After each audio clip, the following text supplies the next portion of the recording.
సుడిలో తప్పిన పెను ప్రమాదం అని ఏదో మొత్తానికి సంబంధించి తప్పు జరిగింది అనే విధంగా చెప్తున్నారు. అసలు ఈ కార్యక్రమం ప్రారంభమైంది టీఆర్ఎస్ హయాం లోపల. దీనికి సంబంధించిన సమగ్ర విచారణకు ఆదేశిస్తూ ఉన్నాం. గౌరవ ముఖ్యమంత్రి గారి సూచన మేరకు ఈ యొక్క అంశం మీద పూర్తిగా హైదరాబాద్ ఇన్ఛార్జ్ మంత్రిగా దీనికి సంబంధించిన నీళ్లు హైదరాబాద్ తీసుకొచ్చేటువంటి అంశానికి సంబంధించిన ఈ ప్రక్రియలో భాగంగా మున్సిపల్ హెచ్ఎండి అధికారులను కానీ మెట్రో వాటర్ వర్క్స్ అధికారులకు సంబంధించి ఈ అంశం పట్ల పూర్తిగా విచారణకు కోరుతా ఉన్నాం. ఇందులో పూర్తిగా దోషి పాపమంతా టీఆర్ఎస్దే. దీని మీద మీరు విచారణకు సిద్ధం. ఒక వార్త రాసి ప్రజలను తప్పుదారి పట్టించే ప్రయత్నం చేయడం కాదు. ఈ అంశం మీద నిజాలు నిగ్గు తేలుస్తాం. ప్రజల ముందు ఏ విధంగా టీఆర్ఎస్ తప్పు చేసిందో చూపెడతాం. దీన్ని ఈరోజు మసిబూసి బట్ట కాల్చి మీద వారేసే ప్రయత్నం చేస్తూ ఉన్నారు. ఈ సంబంధించి దాని మీద తెలంగాణ ప్రజలు అర్థం చేసుకోండి.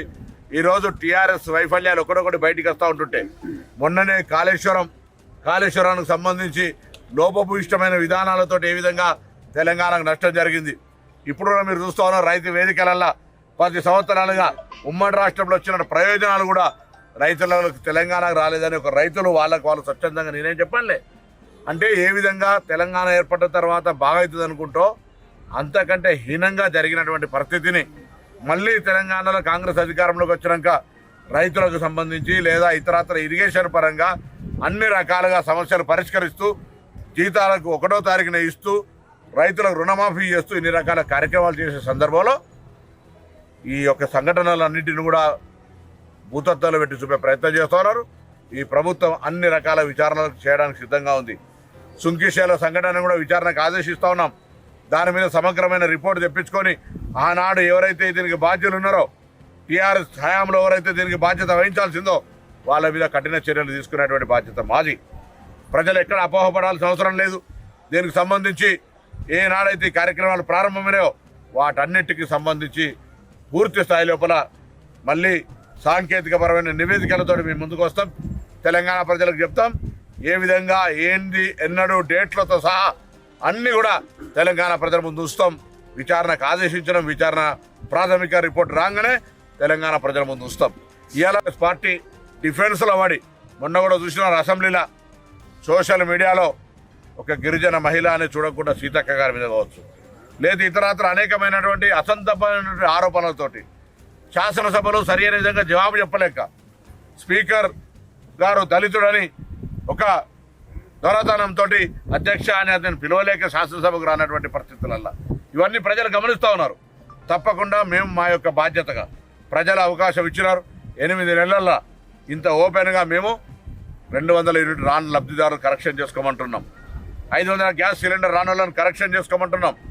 రైతు రుణమాఫీ రాకపోతే మీరు మా దగ్గరకు వచ్చి అడగండి.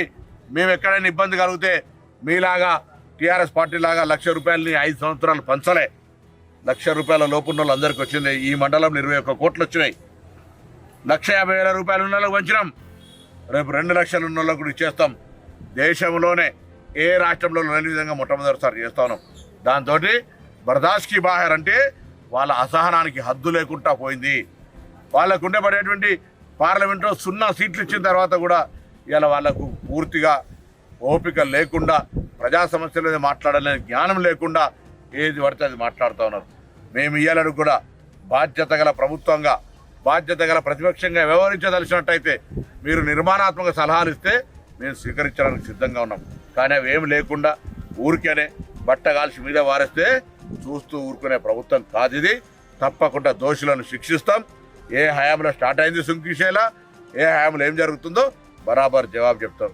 ఇక సందెట్ల సడే మీయాలేక కిషన్ రెడ్డి చెప్తా ఉండట రోల్ మాఫ్ గానోళ్ళకు బీజేపీలు నిలదీయమని. నువ్వు ఆల్రెడీ తెలుసు కిషన్ రెడ్డి గారు మీరు టీఆర్ఎస్ పార్టీ అంటే అనే బ్యాచ్ మీది. మీరు ఎప్పుడు కూడా వేరు కాదు. ఎవరు ప్రజలు వేరు చూడలే. ఇవాళ తెలంగాణ బడ్జెట్ అన్యాయం జరిగితే మాట్లాడి చేతగానటువంటి మంత్రివి ఇవాళ మా మీద రైతులకు అన్యాయం జరిగిందంటే మేమే బహిరంగంగా స్టేట్మెంట్ ఇస్తున్నాం. రైతులకు ఎక్కడైనా ఎవరైనా మిస్ అయ్యి సాంకేతిక కారణంతో ఉంటే దాన్ని కరెక్షన్ చేసే బాధ్యత మాది అంటాను. ఓపెన్గా పారదర్శకంగా మేము పత్రికల వారిని కూడా కోరుతా ఉన్నాం. ఎక్కడైనా రైతులకు న్యాయంగా ఉండి అన్యాయం జరిగితే ఆ సమస్య పరిష్కరించే బాధ్యత ఈ ప్రభుత్వంది. ప్రజాపాలన ద్వారా నడుస్తున్న ఈ ప్రభుత్వం అనే మాట మరొకసారి తెలియజేస్తూ మీరు ఈ పిల్లి కూరింతలు లేకపోతే ఈ యొక్క కేసీఆర్ గారి మాటలను మీ రూపంలో చెప్పే ప్రయత్నం మానుకో కిషన్ రెడ్డి గారని సందర్భంగా కోరుతాను.